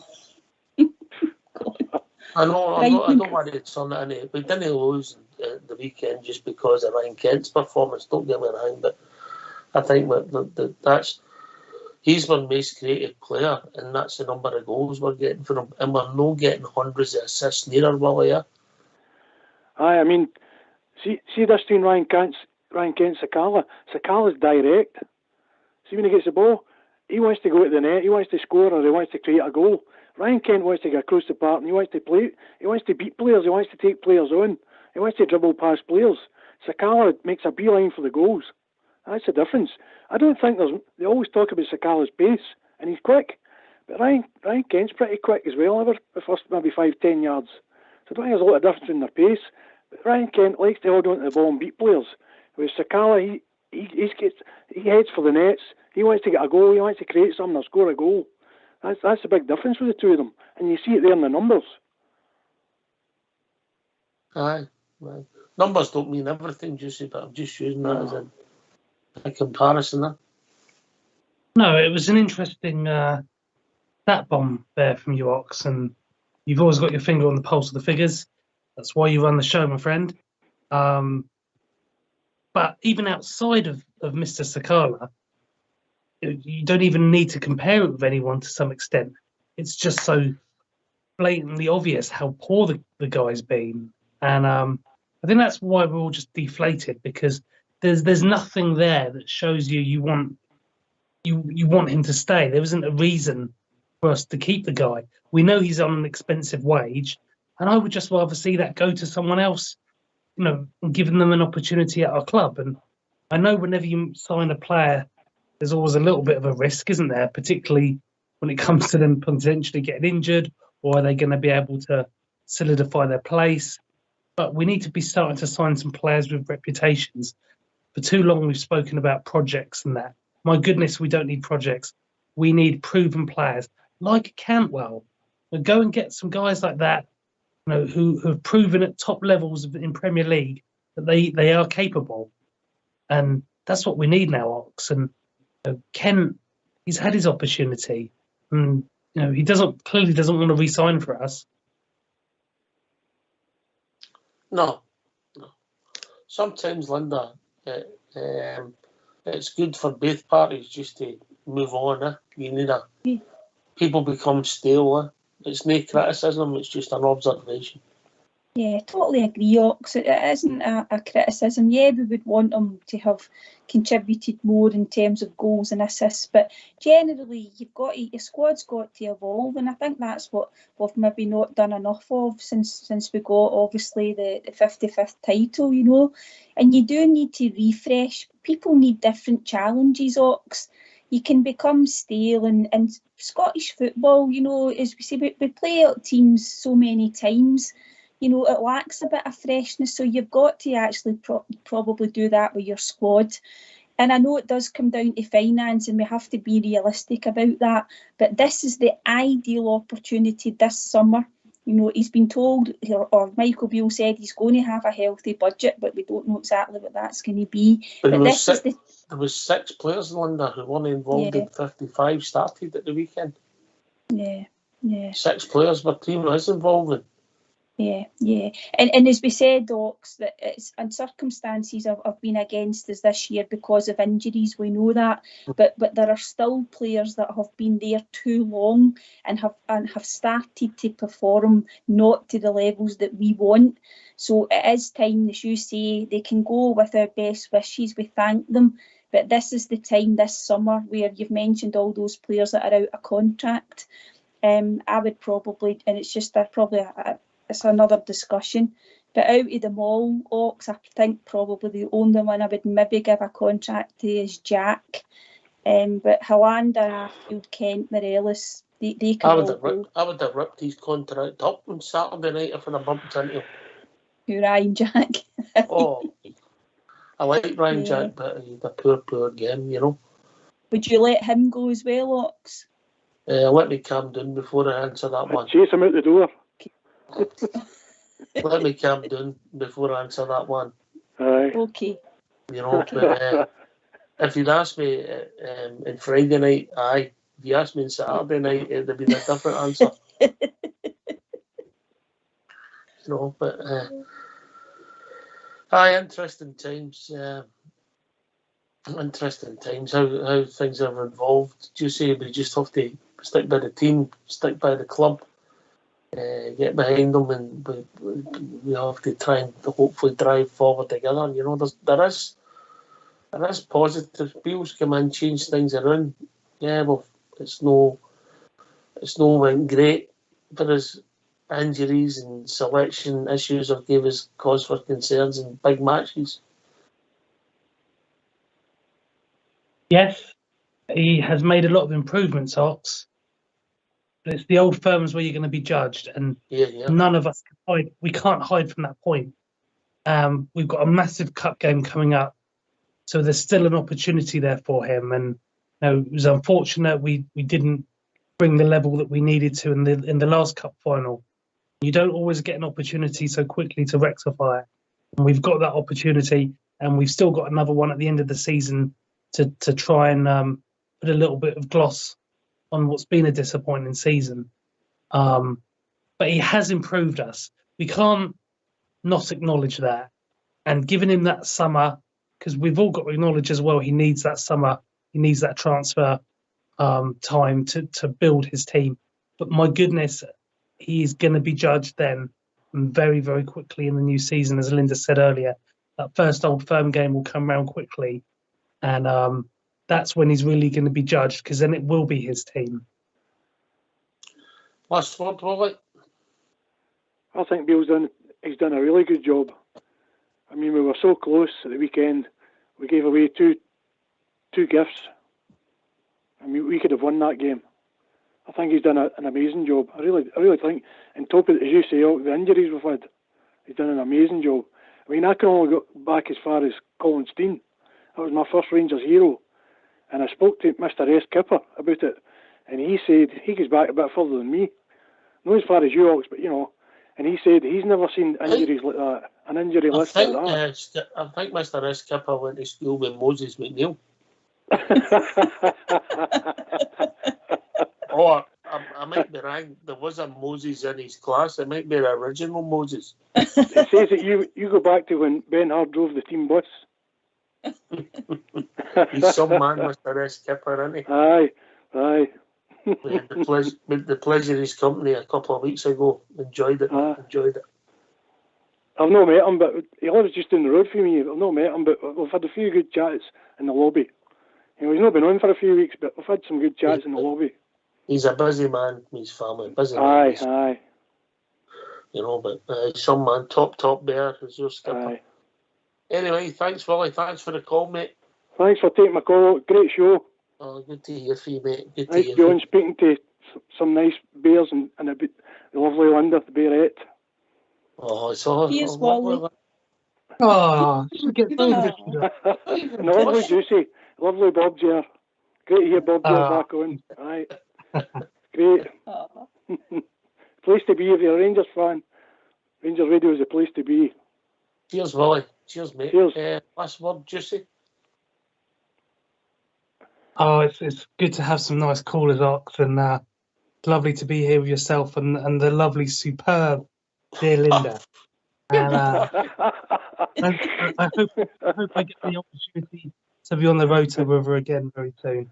And doesn't matter what happens to our team, we'll always be supporting them, and we'll always be hoping for the best. And sometimes we'll disagree, and it's okay to disagree.